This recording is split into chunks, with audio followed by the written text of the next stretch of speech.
They planned a big cut in miners' wages.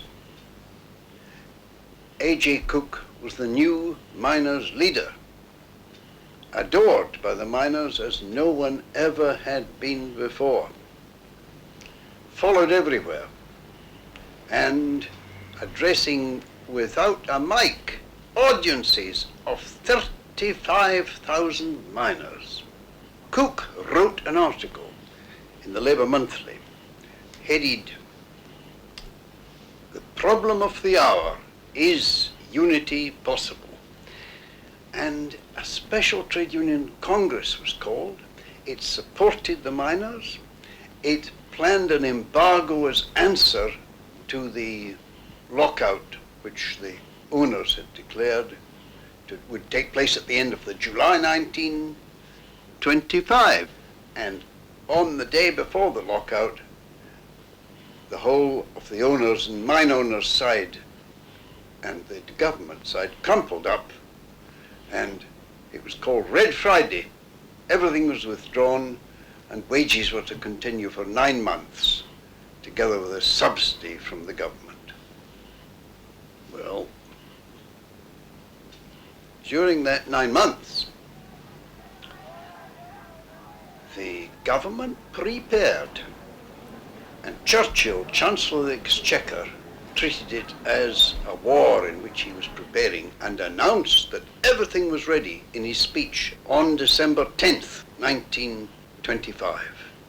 In preparation for 1926, they divided the country into a number of regions. A government minister was responsible for each region.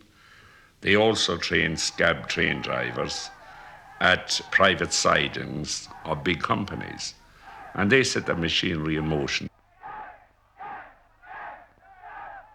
The General Council of the Trade Union Congress, which had done so well in the previous July, did nothing at all. Nothing whatever. The Labour leaders, at the same time, had subjected the whole movement to bans and proscriptions against the communists. The government, similarly, in order to terrify the movement, arrested 12 communist leaders, whom I was one. And finally, they arrested 128 miners for trial at the assizes in the autumn of 1925. It had no effect. The workers were not terrified.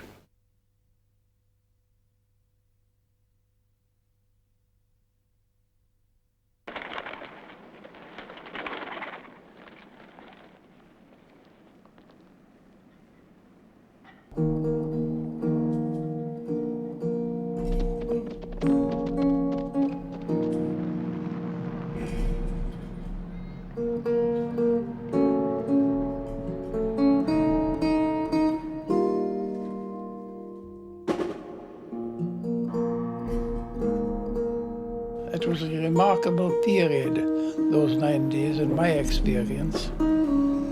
I slept where I was. We were so busy, involved in 1,001 ways with the strike and the activities around it.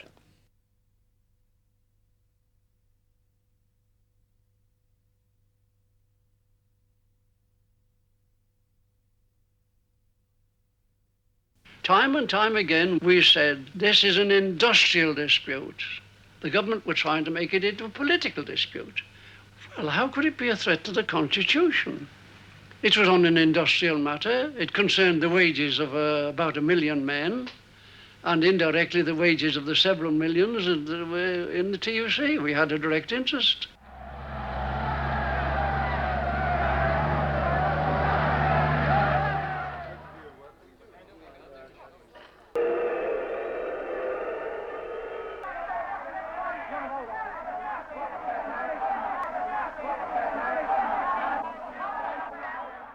The general strike was betrayed by the leadership of the Trade Union Congress, and the miners were abandoned to fight on alone for 6 months.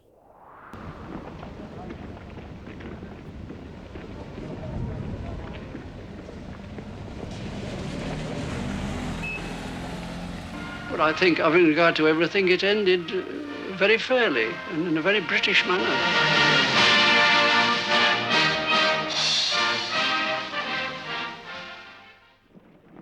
As its members were expelled from the Labour Party, the CP turned sharply to the left. It attacked Labour for propping up a capitalist system which, in some countries, was turning fascist.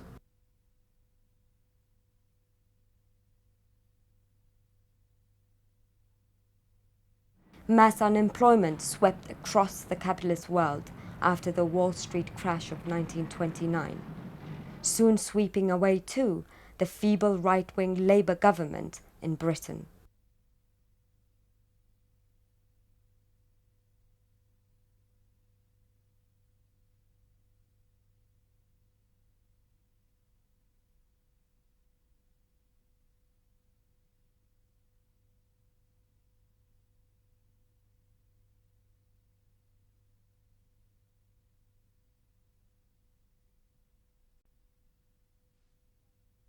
Millions of workers were flung on the dole.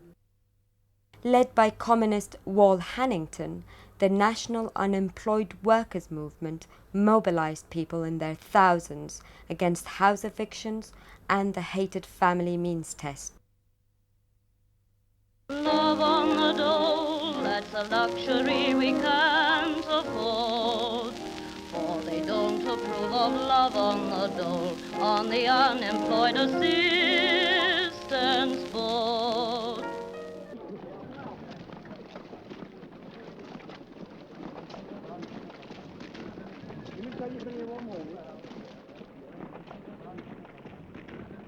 It launched the Great Hunger Marches, although its demonstrations were frequently attacked by police. Mass protests forced the national government to withdraw its vicious cuts in unemployment benefit.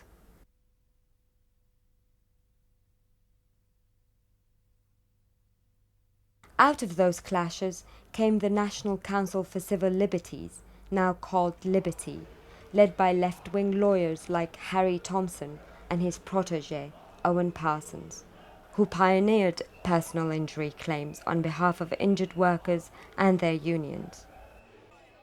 A victory in the countryside was won by Manchester communist Benny Rothman, who led a mass trespass in the Peak District, leading to rights for ramblers everywhere. Nor were rural workers forgotten. Communists launched the Country Standard newspaper in 1935 to highlight the battles of farm labourers for decent wages, safety at work, secure housing, and trade union rights. In the coal industry, miners with their pit papers fought in the front line against company unionism. The miners responded by electing Arthur Horner, Abe Moffat, Will Painter, and other communists to top positions in their union. The CP became so strong in some small towns and villages that the Vale of Leven, Chopwell, Mardy in the Rhondda, and Nelson in Lancashire became known as Little Moscows. The revival of industry and the shop stewards movement after the Depression strengthened the party's base in the ports, shipyards, factories and depots. And even Britain's first trade union for nurses had, as its founding General Secretary, Thora Silverthorne, a communist. The party took part in people's battles on many fronts. Communists played a leading role in organising tenants against extortionate rents and evictions of the poor and unemployed.